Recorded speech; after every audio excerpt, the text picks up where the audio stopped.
थी। तभी एक लेडी ने जिन को हिप्नोटाइज करके जिन से जियाओ के ऊपर हमला करवा दिया था, लेकिन जिन ने उसके कंट्रोल से बाहर आकर उस लेडी को अपने ज्योग्राफिकल फॉर्मेशन में फंसा दिया था, जिसके बाद जिन उस लेडी का मजाक उड़ाने लगा था, जिससे गुस्सा होकर वो लेडी अपने आइस फीनिक्स की फॉर्म में आ गई थी। अब आगे तो इस पार्ट की स्टार्टिंग में हम देखते हैं कि वो फीनिक्स जिन के फॉर्मेशन से आजाद हो गई थी, जिसके बाद वो वहाँ की केव को तोड़ने लगती है। तो ये देखकर जिन अपने चारों तरफ एक शील्ड बना लेता है। तभी जियाओक्यू कहने लगती है कि ये तो लेवल 9 वाली डेमोनिक बीस्ट है, जिसके पास खुद का ह्यूमन फॉर्म भी है और इसकी स्ट्रेंथ एक सेंट लेवल के प्रैक्टिशनर के बराबर है, इसलिए हम दोनों इसे कभी नहीं हरा पाएंगे। ये सुनकर जिन कहता है कि ये केव तो बिल्कुल उसी केव की जैसी है जिसको मैंने डॉगस्टन कॉन्टिनेंट में देखा था।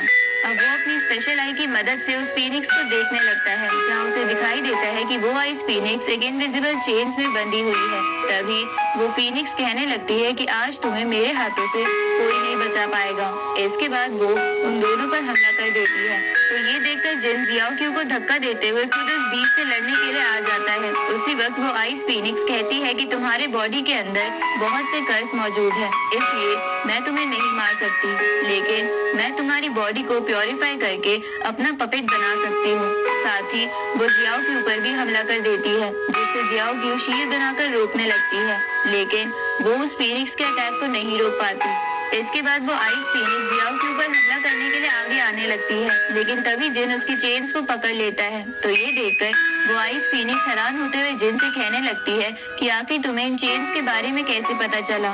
तभी जिन अपनी यांग फायर से उस फीनिक्स को तड़पाने लगता है। तो ये देखकर जियाओक्यू जिन से पूछती है कि आखिर ये कौन सी फायर है जिसका सामना ये लेवल 9 की बीस्ट भी नहीं कर पा रही है। उसी वक्त वो फीनिक्स दर्द से चिल्लाते हुए अपने ह्यूमन फॉर्म में आकर जिन से अपनी जान की भीख मांगने लगती है। तो जिन उसकी चेन्स को छोड़ देता है। अब वो उस लेडी के पास आकर उससे कहता है कि तुम्हें मेरे कर्ज के बारे में पता चल गया, इसलिए तुम्हें टेलीपोर्टेशन फॉर्मेशन और इन्फिनाइट वर्ल्ड के बारे में भी जरूर पता होगा।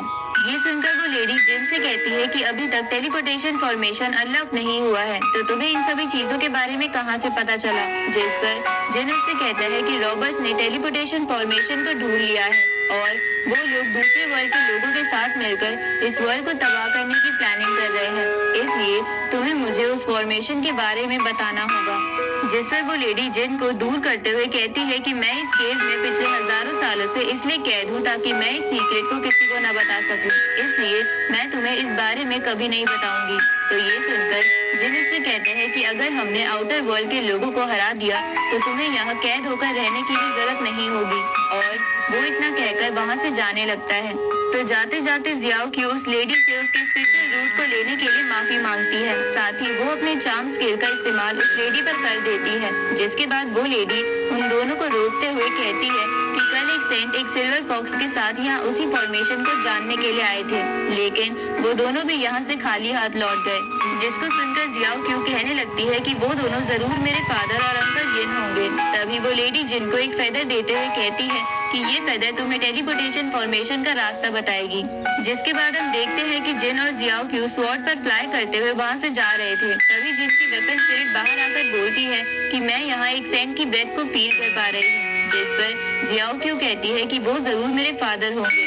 उसी वक्त जिन जियाओक्यू के चार्म स्किल की तारीफ करने लगता है, क्योंकि उसी की वजह से वो दोनों उस जगह के बारे में जान पाए थे जिसके बारे में वो गुस्सैल फीनिक्स पहले नहीं बता रही थी। अब ये सुनकर जियाओक्यू उदास होते हुए कहती है कि तुम्हें उस फीनिक्स के बारे में ऐसा नहीं बोलना चाहिए, क्योंकि भले ही तुम आउटर कॉन्टिनेंट के लोग बीस्ट को मॉन्स्टर समझते हो, लेकिन हम बीस्ट क्लैन के लोगों के लिए सभी बीस्ट दोस्त की तरह होते हैं।